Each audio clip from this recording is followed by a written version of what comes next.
Alright, how you guys doing?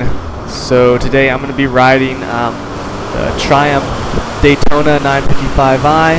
Just trying to dry my tires a little bit because I was driving through some mud. So this is the Triumph 955i. It's my daily driver bike. It's currently modded with, it's actually the factory carbon fiber edition with carbon fiber. Has some side fairings, basically trim pieces, and then it also has a carbon fiber exhaust. It currently has Power Commander 3 on it. Base horsepower is 149 horsepower. It's a pretty nice bike. So basically I'm just kind of going to go driving out here. I wanted to catch some windy roads before it got too dark, so I'm testing out my new Mobius Action Cam. So as far as the bike goes, Triumph made the Daytona 955i from 1997 to 2006. It was actually originally named the T595. The T5 was the model edition, and the 95 stands for the first five. It stands for the first five numbers in the displacement, which was 955 cc's. But they were later renamed, I think, in the early 2000s to the 955i because it was confusing too many people, and they thought it was less than 600 cc's. So it doesn't really classify as a super sport. People say it's more of a sport touring. Having ridden super sports, I would classify it not as a sport touring simply because it does have a more aggressive stance when you're riding it. But it's a very comfortable bike. It has really, really nice suspension, and I really like it. So I'm just riding out here past these railroad tracks. Where I'm riding, for those of you who live in the Southern California area, I'm actually riding Santa Mateo Canyon out towards Sunset Boulevard near Redlands, California. So it's a pretty nice road. The only problem is this right here.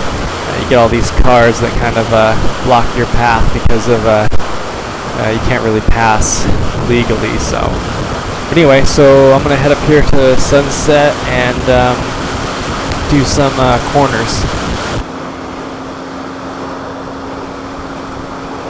Okay, so here I am on Sunset now. On some of these corners, I'm cutting a little too close there on the center line. But anyway, so the Triumph features a couple of interesting engineering things I'll tell you guys about. The first is it has a single swing arm axle. So instead of having, you know, if you ride a normal bicycle, it has a support on either side of the tire for the axle. To keep the tire stable. With Triumph, it actually only has one swing arm, so there's only a single swing arm, so that's pretty neat. And that's really the main big thing that Triumph did.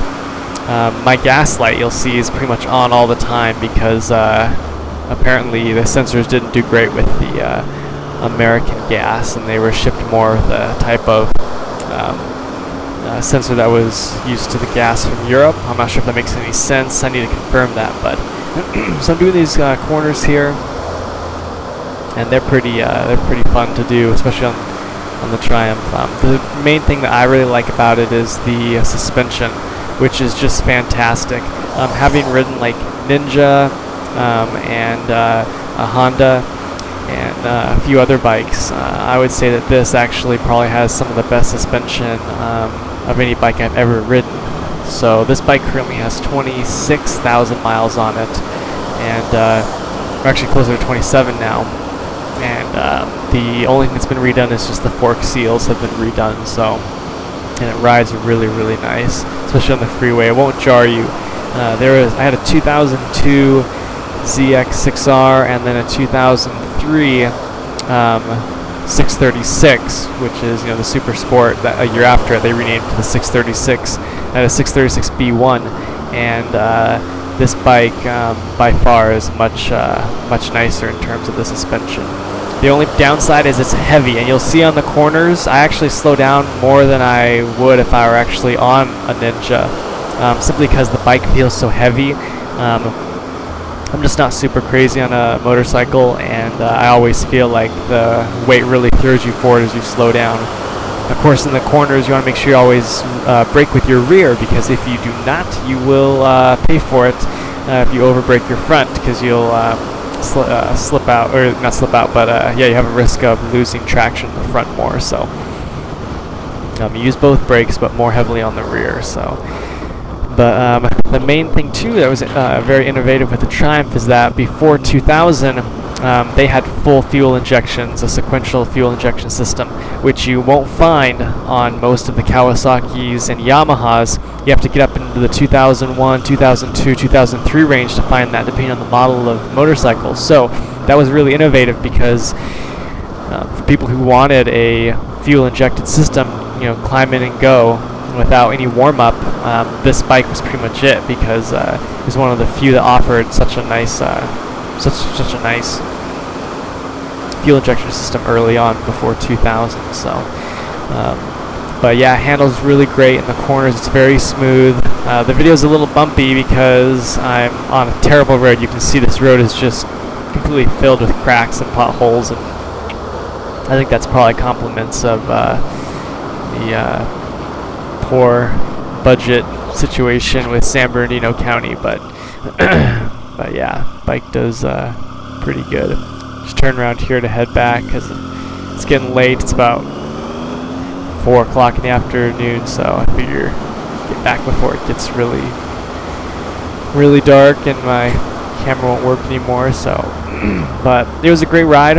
It's much nicer on a nice day. I mean, to my right are the San Bernardino Mountains and San Gorgonio, and to my left is all basically up in the behind Moreno Valley. So it's a great ride. I highly suggest, if you have time and you're confident on a little bit sketchier of a road and you just want to be able to do some low speed corners, this is a great road to do it on.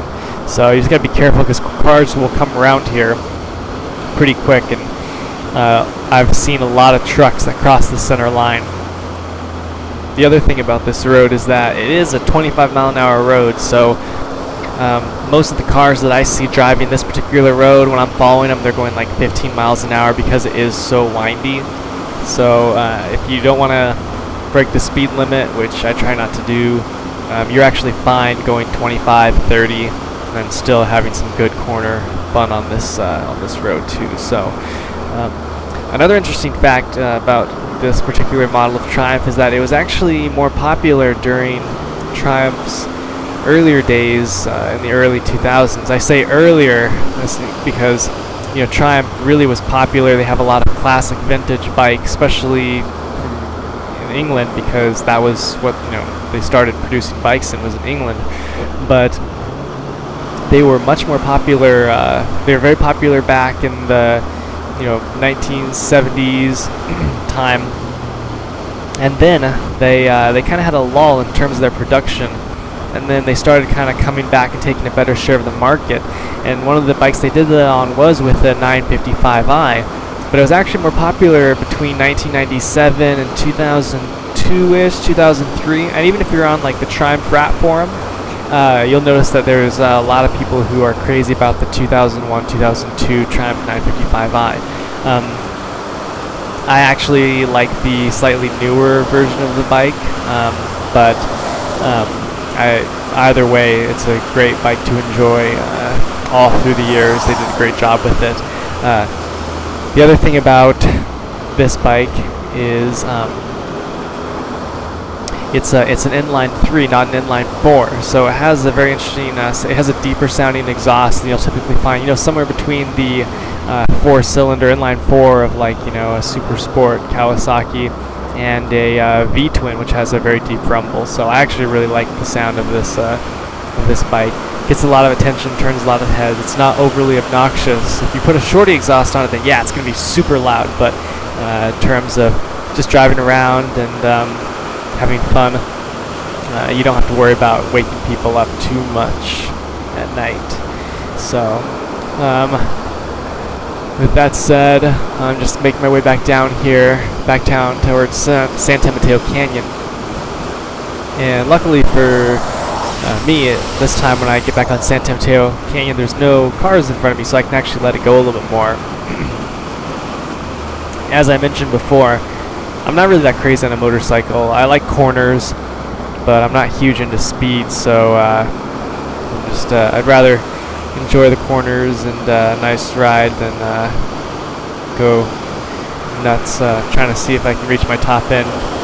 And you know, a bike is like anything else, just like a car. You know, people say, oh, these bikes are built for that. You know, there's a lot of bikes that I see on Craigslist with 30,000, 40,000 miles, blown head gaskets, bad transmissions, and pretty much what I've decided is working on cars a lot, working on motorcycles a lot, is that a motorcycle is not built, you know, to handle extreme abuse any more than a car is. So if you treat them right, they're going to last a long time. But if, you know, you're hitting your rev limiter every day when you ride, then yeah, you're going to have some problems. Just like if you are hitting your rev limiter on your, you know, on your Civic or a car. So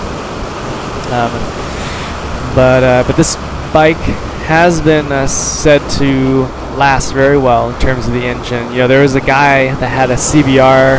It was a CBR 600 F4i that had like 300 and some thousand miles on it, and he had just taken it down for a rebuild. He commuted, I think he said he commuted something like 200 miles a day in it, which are on it, which is amazing. I mean, it lasts a long time. You know, you treat them right, and they'll last a super long time. But generally, you know, when I'm looking on Craigslist and I see a bike, I'm not afraid of a 20 to 30,000 mile bike at all, especially if it's been well taken care of and maintenance is all up to date. The main thing is that you have to be careful of, you know, if the bike's been abused in the past and how it's been driven. And so I always watch out for things like that. And you can tell if the fork seals are leaking, and if there's oil leaking from the oil pan. So things like that can tell you how a bike is treated. But this bike has been said to last a little longer. The inline 3 has been a little tougher, something more on line with like a Suzuki SV650, where the engine's pretty bulletproof. So I see a lot of actually Triumphs on Craigslist and other places for sale when I'm looking around that have a good 60, 70,000 miles on them, and people are still driving them. They drive just fine. So alright, coming back up here, and I let it go a little more. Yeah, this bike's pretty quick. 150 base horsepower.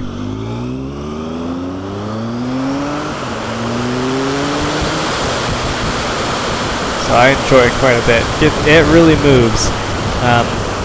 The handful of times I've had it over like 8,000 RPMs, man, it feels like it's gonna rip you right off. Especially with the power commander, that really helps. And I actually really enjoy having it, even though I don't use the capabilities of power commander that much.